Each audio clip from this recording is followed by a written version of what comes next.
Assalamualaikum warahmatullahi wabarakatuh. Selamat pagi anak ibu. Semoga kalian dalam keadaan sehat walafiat. Hari ini kita masuk pembelajaran fisika ya. Perhatikan baik-baik ya nak. Oke. Jadi kalor itu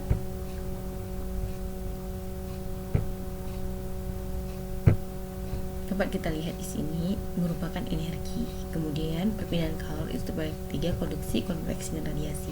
Kalor itu mengalami perubahan suhu, kemudian mengalami pemuaian, kemudian ada namanya perubahan wujud zat. Jadi pemuaian ini dapat kita lihat contohnya dalam kehidupan sehari-hari, yaitu pada sambungan rel, kawat listrik, jembatan besi, kaca jendela, pengelingan logam, saklar termal, termostat, bimetal, dan lampu sen. Kemudian perubahan suhu itu terjadi pada zat cair.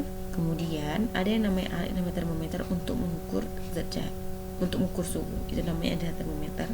Kemudian perubahan suhu yang terjadi tadi, adapun faktor-faktor yang mempengaruhinya itu ada banyak: kalor, massa, kalor jenis, dan kenaikan suhu.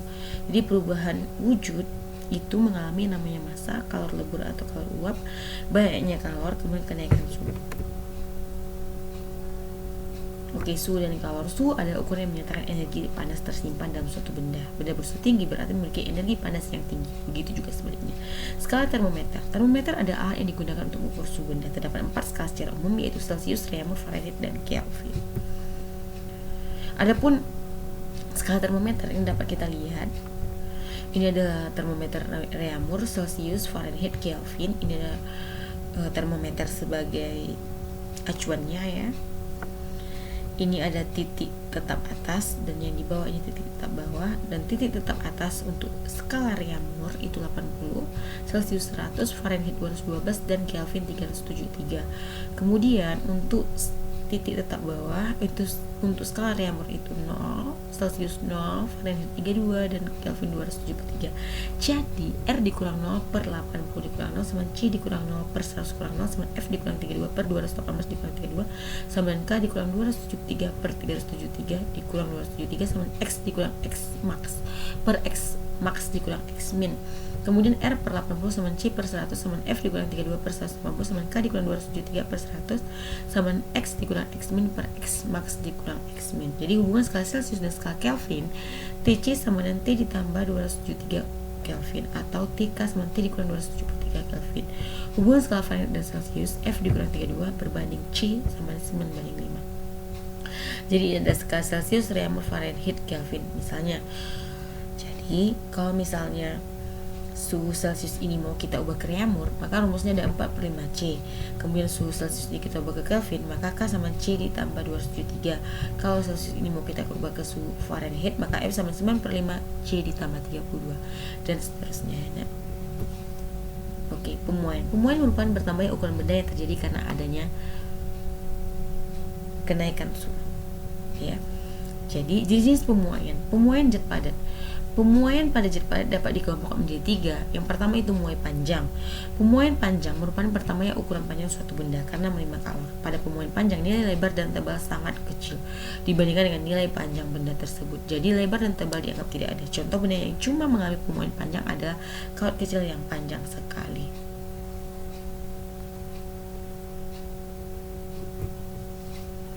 Muai luas. Muai luas dapat diamati pada kaca jendela pada saat suhu udara panas dan suhu kaca menjadi naik sehingga terjadi pemuaian. Maka kaca memuai lebih besar daripada pemuaian bingkainya. Akibatnya kaca terpasang sangat rapat pada bingkai. Benda yang mengalami muai luas akan menjadi lebih besar daripada semula. Yang terakhir ada muai volume. Pemuaian volume merupakan pertambahan ukuran volume suatu benda karena menerima kalor. Pemuaian volume terjadi benda yang mempunyai ukuran panjang, lebar, dan tebal. Contoh benda yang mempunyai pemuaian volume yaitu seperti kubus, air, dan juga udara. Ini ada rumus umum pemuaian zat padat, ini untuk panjang, luas, dan volume. Untuk panjang delta L sama alpha dikali L0 dikali delta T, LT sama L0 ditambah delta L. Untuk luas, delta A sama B, delta A sama beta dikali A0 delta T, AT sama A0 ditambah delta A, beta sama 2 kali alpha di volume, delta V sama dengan gamma dikali V0 dikali delta T, di mana VT sama V0 ditambah AV V0 ditambah delta V gamma sama 3 dikali alpha. Oke. Kemudian ada tambahan rumusnya di mana L itu sama L0 dan kurung 1 ditambah alpha dikali delta T. Ini untuk muai panjang, di mana L itu panjang akhir 1 meter, L0 panjang mula 1 meter, delta L pertama panjang 1 meter, alpha koefisien muai panjang per derajat Celcius dan delta T kenaikan suhu derajat Celcius. Ini adalah rumus tambahannya untuk muai luas A sama A0 dan kurung 1 ditambah beta dikali delta T, di mana A luas akhir 1 meter kuadrat, A0 luas mula 1 meter kuadrat, beta koefisien muai luas dan per derajat Celcius dan delta T kenaikan suhu. Ini adalah tambahan rumus untuk muai volume, di mana V sama V0 dan kurung 1 ditambah gamma dikali delta T, di mana V volume akhir 1 meter kubik, V0 volume mula 1 ada meter kubik, delta V pertamaan volume meter kubik, dan gamma itu koefisien muai volume per derajat Celcius, dan delta T itu kenaikan suhu derajat Celcius. Oke, pemuaian zat cair. Pada zat cair umumnya yang berlaku adalah pemuaian ruang atau volume. Semakin tinggi kenaikan suhu, semakin besar pertamaan volume. Pemuaian zat cair dimanfaatkan dalam penggunaan termometer zat cair. Biasanya zat cair yang digunakan ada raksa dan alkohol. Jadi penerapan pemuaian zat cair itu salah satunya adalah contoh anomali air. Hampir semua zat jika dipanaskan akan memuai dan jika didinginkan akan menyusut. Namun pada air tidak selalu terjadi seperti itu. Jika dipanaskan dari 0 derajat Celcius sampai 4 derajat Celcius, volumenya justru menyusut. Sebaiknya air akan memuai jika mengalami pendinginan dari 4 derajat Celcius sampai 0 derajat Celcius. Hal ini disebut anomali air. Fenomena anomali air tersebut menjelaskan mengapa pada musim dingin hanya air di permukaan danau yang menjadi es, sedangkan di bagian bawah ikan-ikan masih berenang. Oke. Pemuaian zat gas. Jadi pemuaian zat gas ini terbagi menjadi 3 macam, yaitu pemuaian gas zat isotermal, isobarik, dan isokorik. Pada isotermal, ini contohnya ada pompa untuk mengisi angin pada ban sepeda. Awalnya akan terasa ringan ketika diangkat, namun lama-kelamaan akan menjadi semakin berat. Hal ini dikarenakan ketika menekan pompa, hal itu berarti volume gas tersebut akan mengecil. Pemuaian gas pada suhu tetap berlaku hukum Boyle yang menyatakan bahwa gas di dalam ruang tertutup yang suhunya dijaga tetap, maka hasil kali tekanan dan volume gas adalah tetap, yaitu PV sama konstan atau P1V1 sama P2V2, di mana P tekanan gas pada suhu tetap satuannya Pascal, V volume gas pada suhu tetap satuannya meter kubik, dan P1 tekanan gas pada keadaan 1 satuannya Pascal, dan P2 tekanan gas pada keadaan 2 itu satuannya Pascal, V1 volume gas pada keadaan 1 satuannya meter kubik, dan V2 volume gas pada keadaan 2 meter kubik.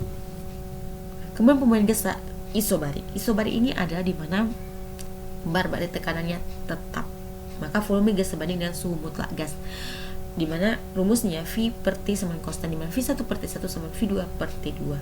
Pemuaian gas saat isokorik, jadi berlaku hukum G rusak, P1 per T1 sama P2 per T2, di mana hubungan antara tekanan gas P dan temperatur gas pada volume tetap.